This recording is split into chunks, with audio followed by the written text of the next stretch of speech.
notre invité politique ce matin, c'est Louis Alliot. Bonjour Louis Alliot, merci beaucoup d'être avec nous depuis Perpignan, ville dont vous êtes le maire et vous êtes évidemment vice-président du Rassemblement national. On va évidemment parler de la campagne des législatives. Louis Alliot, la campagne des législatives, on a vu les résultats dimanche. Le Rassemblement national arrive en 3e position, mais derrière Jean-Luc Mélenchon qui semble désormais incarner l'opposition à Emmanuel Macron. Est-ce que vous avez échoué à transformer l'essai de la présidentielle? Écoutez, M. Mélenchon n'est que le porte-parole d'une coalition de partis de gauche. Il n'est pas tout seul. Il y a le Parti socialiste, il y a les Verts, il y a un certain nombre, le Parti communiste et d'autres soutiennent. Donc on ne peut pas parler de Mélenchon comme s'il était seul. Ou alors il faut faire l'addition aux présidentielles et aux dernières législatives de tout ce qu'il représente. Et quand on regarde les scores additionnés, eh bien aujourd'hui, M. Mélenchon, il fait moins que la même coalition la dernière fois aux élections législatives. Donc je pense qu'on est sur de la communication. À peu près la même chose qu'en 2017. Oui, mais on est sur de la... Oui, sauf que nous, on progresse par rapport à 2017. Et là, personne, évidemment, en tout cas dans les médias, ne le dit, parce qu'il y a une espèce de fanfare médiatique qui a fait la part belle à M. Mélenchon. Même le CSA, enfin l'ARCOM, a dit qu'il avait eu beaucoup trop de temps de parole par rapport à d'autres. Et on voit bien un peu vers qui penche aujourd'hui le système politico-médiatique. Mais peu importe, l'essentiel c'est le terrain, ce sont les électeurs. Et en tout cas, pour ce qui nous concerne, je pense que nos résultats sont très acceptables. Il faut les accentuer au 2e tour pour nous permettre d'avoir un maximum de députés à l'Assemblée nationale. Alors, on le dit, hein, Louis Alliot, on n'a pas de problème à le dire. Effectivement, vous avez progressé en nombre de voix. Vous êtes bien parti pour avoir un groupe dans la prochaine Assemblée nationale. Ce serait la première fois avec un scrutin majoritaire à 2 tours. Mais quand même, est-ce que du coup, vous n'avez pas des regrets sur votre stratégie? Est-ce que vous n'êtes pas parti un peu petit bras quand Marine Le Pen dit au début de cette campagne des législatives, de toute façon, Emmanuel Macron aura une majorité? Non, je ne crois pas. Il faut être... Vous savez, nous, on respecte aussi les institutions et on essaye de dire la vérité à nos électeurs. On a perdu cette élection présidentielle, mais en faisant un score remarquable de 43%, et on sait très bien qu'il y a un gros différentiel entre la présidentielle et les élections législatives. Tout le monde le sait depuis le début de la Ve République. Or, M. Mélenchon ment. D'ailleurs, Mme Borne, hier, a dit que c'était le plus grand menteur parce qu'évidemment, il n'a aucune chance d'être Premier ministre. Il a fait croire à un électorat que c'était possible. Aujourd'hui, tout le monde sait que c'est impossible et que le vote en faveur des candidats de Mélenchon ne sert plus à rien. Il y aura plusieurs groupes de division à l'Assemblée à gauche, mais lui, aujourd'hui, d'abord ne sera pas élu et demain ne sera pas Premier ministre. Et donc, c'est une entreprise vaine. En revanche, je pense que face à la politique de M. Macron, il faut des femmes et des hommes, j'allais dire, neufs, qui défendent un certain nombre de valeurs, de traditions, une certaine idée de la politique. Et je ne vois aujourd'hui que les candidats du Rassemblement national pour le faire, parce qu'en matière de pouvoir d'achat, en matière de lutte contre la précarité sociale, de lutte contre l'ultralibéralisme européen, pour lutter contre l'immigration et l'insécurité, je ne vois pas qui d'autre. On ne peut pas voter Mélenchon et croire qu'on est en sécurité alors qu'il veut désarmer la police. Il y a des contradictions majeures et je pense que les électeurs au 2e tour vont un peu rétablir les choses et vont nous permettre de peser à l'Assemblée nationale. Il a employé exactement les mêmes mots que vous hier, Louis Alliot. Jean-Luc Mélenchon, il était invité du 20h de France 2. Il a dit « Voter Marine Le Pen ne sert à rien ». Qu'est-ce que vous répondez ? Écoutez, Mélenchon a été 30 ans sénateur socialiste. Il a été, j'allais dire, ministre socialiste. Il a servi à quoi? Est-ce que depuis que M. Mélenchon fait de la politique, les classes ouvrières ont bénéficié de quoi que ce soit? Zéro. Cet homme est un imposteur. Cet homme utilise la violence comme politique contre la police, contre l'ordre, contre la République. Il est toujours du côté des voyous. Et on voit bien qu'il va chercher aujourd'hui le vote des banlieues parce qu'il croit que ça va lui permettre de faire élire quelques députés de plus. Mais personne n'est dupe. C'est un communautariste, un indigéniste qui est capable de tout pour arriver. Il est un formidable opportuniste. Pour lui, à titre personnel, tout va bien. La France, il s'en moque. La vérité, c'est celle-là. Se pose la question des reports de voix et de l'attitude qu'auront les candidats éliminés, notamment en cas de duel entre la NUP, entre Jean-Luc Mélenchon et les candidats du Rassemblement national. Gérard Larcher, le président du Sénat, a publié un communiqué hier. Pour lui, la NUP et le Rassemblement national représentent le même danger pour le pays. Qu'en pensez-vous ? J'en pense que M. Larcher fait partie de l'ancien système qui a conduit la France à la faillite et que ce qu'il dit malheureusement importe peu. Et que comparer les extrémistes de gauche, les trotskistes et tous ceux qui ont conduit la France dans la ruine, tels que le ministre Mélenchon, avec les candidats du Rassemblement national, ne rime à rien. Voilà. Le problème, c'est que M. Larcher essaye de cacher partout en France le nombre de ses amis qui appellent à voter pour l'extrême gauche contre nous aujourd'hui.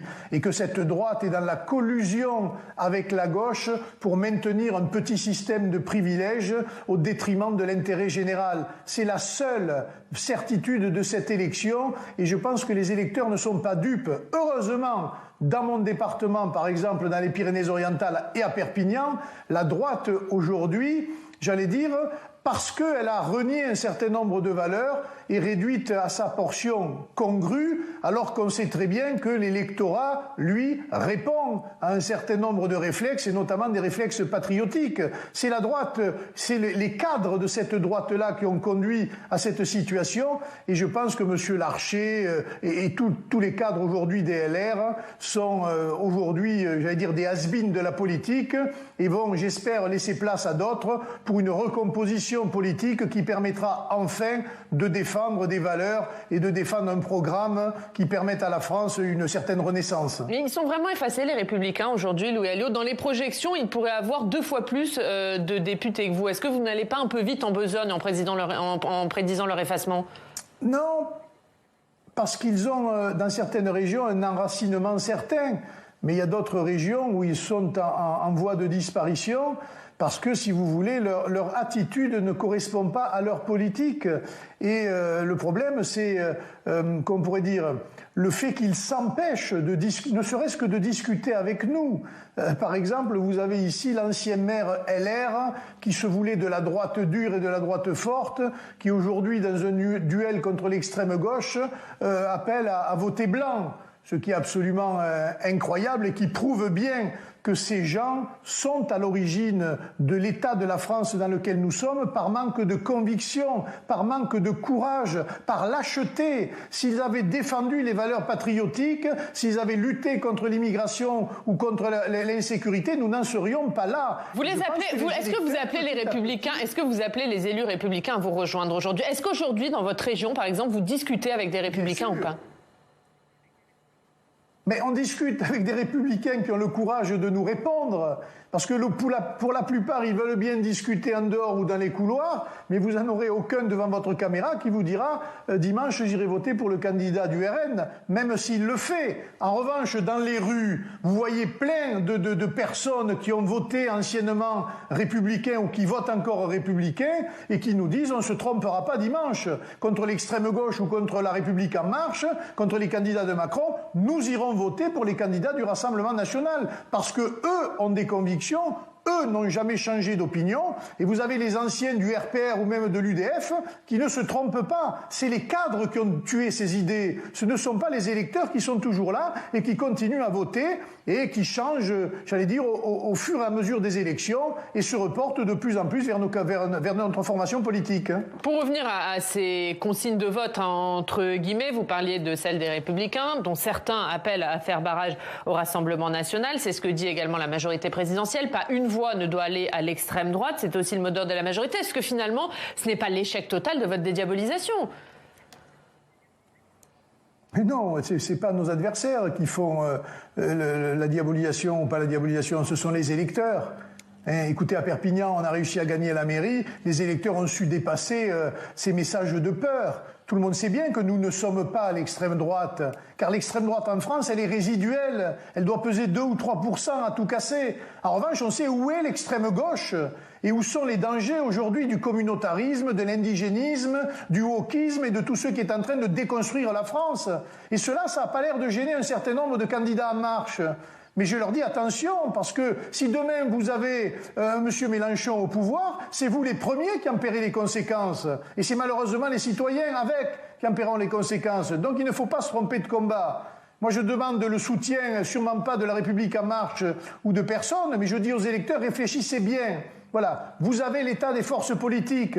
Monsieur Macron aujourd'hui est en difficulté, il n'aura pas une majorité absolue. Monsieur Mélenchon ne sera pas Premier ministre et le vote Mélenchon est inutile. Vous avez la chance de pouvoir porter à l'Assemblée un groupe d'opposition sur une vraie politique, de vraies valeurs qui défendront votre quotidien et votre pouvoir d'achat. Il ne faut pas hésiter une seule seconde. Tout le reste, c'est agiter des chiffons rouges de la peur qui sont absolument sans commune mesure avec la réalité de ce que nous représentons, une force politique républicaine, nationale et patriote, et on n'a pas de leçon de républicanisme à recevoir de ces gens-là. Mais pour aller jusqu'au bout de votre logique, du coup, Louis Alliot, puisque vous dénoncez le danger de l'extrême gauche, qui est pour vous Jean-Luc Mélenchon, dans un duel entre la NUP et Emmanuel Macron, que votez-vous ? La plupart du temps, on votera blanc, parce qu'à l'arrivée, vous savez, c'est M. Mélenchon qui a porté M. Macron au pouvoir. La plupart du temps, c'est quoi ? Ça veut dire quoi, la plupart du temps ? Ça veut dire qu'il y a des cas où vous voterez pour l'un ou pour l'autre ? Ben, ça veut dire qu'il y a des cas où notre électorat va s'interroger. Par exemple, contre M. Castaner, je pense effectivement qu'il y a des électeurs du Rassemblement national dans sa circonscription qui vont réfléchir à deux fois et qui peut-être, même en se bouchant le nez, iront voter contre M. Castaner. Pourquoi ? Pourquoi spécifiquement M. Castaner ?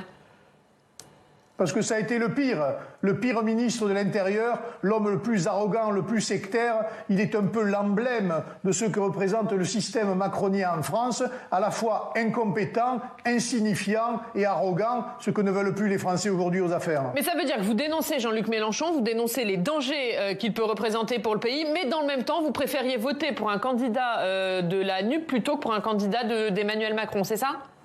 Non, je dis dans certains cas. Moi, je pense que ce soit M. Macron, avec sa politique ultralibérale, qui va encore socialement faire des dégâts et qui va laisser encore une immigration supplémentaire s'installer chez nous. Et M. Mélenchon, qui est, j'allais dire, un révolutionnaire en ce sens qu'il veut l'anarchie, il veut le désordre, il est toujours contre la police, contre l'armée, contre la justice, parce qu'il veut le chaos pour permettre à ses idées de progresser. Je pense que c'est ni les uns ni les autres. Mais il est évident que sur 577 circonscriptions, il y a des cas particuliers et que M. Castaner fait partie de ce cas particulier, de cette exception qui confirmera la règle de ne voter ni pour les uns ni pour les autres. Il y en a d'autres ? Non, je ne sais pas, c'est lui qui m'est venu à l'esprit, parce que je dois dire qu'il est quand même la caricature de ce que la Macronie fait de pire. Louis Alliot, l'abstention était très forte dimanche. Est-ce qu'elle va vous coûter des sièges dimanche prochain ? Je pense que si l'abstention est très forte, oui. C'est pour cela que nos électeurs doivent se mobiliser. Peut-être n'y sont-ils pas allés au premier tour en pensant que l'affaire était faite, mais là, nous avons plus de 200 second tours. Ils ont la possibilité de donner à leurs idées une juste représentation au Parlement. Il faut qu'ils aillent voter. Le droit de vote est aussi un devoir du citoyen, une obligation du patriote. Parce qu'on ne peut pas continuer à protester contre tout si le dimanche, on ne prend pas un quart d'heure pour aller mettre un bulletin Rassemblement national dans l'urne. Ça ne rime à rien. Et c'est le chaos assuré. Et c'est un chèque en blanc, la politique de M. Macron. Alors que tous ceux qui ne veulent pas de la politique de M. Macron, tous ceux qui en ont marre du communautarisme, de l'immigration, de cette insécurité endémique qui pullule dans nos rues, eh bien, fassent l'effort de perdre un quart d'heure de leur dimanche pour aller voter, voilà. Et voter bien, c'est voter pour le Rassemblement national aujourd'hui. C'est une évidence. Les autres ont tous été au pouvoir, y compris M. Mélenchon, et le résultat, on l'a sous les yeux. Alors qu'il ne se trompe pas de bulletin dimanche. C'est essentiel pour le pluralisme, pour la démocratie, mais aussi pour nos libertés. Dans un communiqué hier soir, Éric Zemmour dit faire confiance à ses électeurs pour s'opposer aux politiques d'Emmanuel Macron et de Jean-Luc Mélenchon, mais il n'appelle pas clairement à voter pour le Rassemblement national. Est-ce que vous regrettez de ne pas avoir réussi à faire cette alliance avec Éric Zemmour ? Non, je pense qu'il a tout à fait raison. Les électeurs sont des citoyens libres. Ils ont une conscience politique, ils ont une intelligence politique. Et je pense qu'effectivement, un certain nombre de consignes comme ça de deuxième tour ne mènent à rien. Ils feront ce qu'ils veulent. Mais on est quand même de nature à penser que les électeurs qui ont voté Éric Zemmour sont plus enclins à voter pour nous que pour d'autres. Mais on verra bien, et je trouve que cette attitude est une attitude responsable. Est-ce que la défaite d'Éric Zemmour au premier tour et celle de ses principaux lieutenants vous réjouit ? Elle ne me réjouit pas, mais elle donne une grande leçon en politique. L'arrogance ne paie pas. Il ne faut jamais se moquer de ses adversaires politiques. Il faut toujours les respecter. La démocratie, c'est pas seulement le combat des idées, c'est aussi le respect de ses adversaires politiques, et c'est effectivement le débat des idées. Et dans ce débat des idées, on peut dire un certain nombre de choses. Mais tout ce qui est caricatural, tout ce qui est excessif, et tout ce qui est, j'allais dire, qui dénote une certaine arrogance de comportement, ne plaît pas à l'électeur, ne plaît pas à l'électorat. Et ce que je reproche le plus à un certain nombre de personnes qui sont mes anciens amis, c'est d'avoir fait quand même une erreur historique, alors qu'ils auraient pu défendre les mêmes idées avec nous, ou en tout cas des idées proches. Eh bien, ils sont allés tenter la division au risque de faire passer M. Mélenchon au deuxième tour de l'élection présidentielle. Et ça, je dois dire qu'à titre personnel, j'ai du mal à l'accepter. Mais justement, est-ce qu'Éric Zemmour et Reconquête a encore un avenir politique selon vous, et est-ce que cet avenir, il pourrait s'écrire à vos côtés ?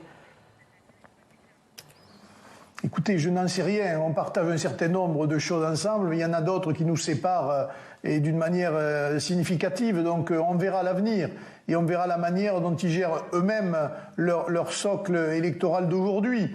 Mais pour l'instant, on est concentré sur ce deuxième tour des élections législatives et je pense que l'heure est là à la mobilisation et à dire à nos abstentionnistes et à tous ceux qui ont voté pour Marine et qui ne sont pas allés au premier tour de la législative, allez voter au deuxième tour, c'est essentiel pour vos idées, c'est essentiel pour la France et on compte sur vous dimanche prochain. Puisqu'on parle d'avenir, un mot sur l'avenir de votre parti, Louis Alliot. Est-ce que vous êtes candidat à la présidence du Rassemblement national ?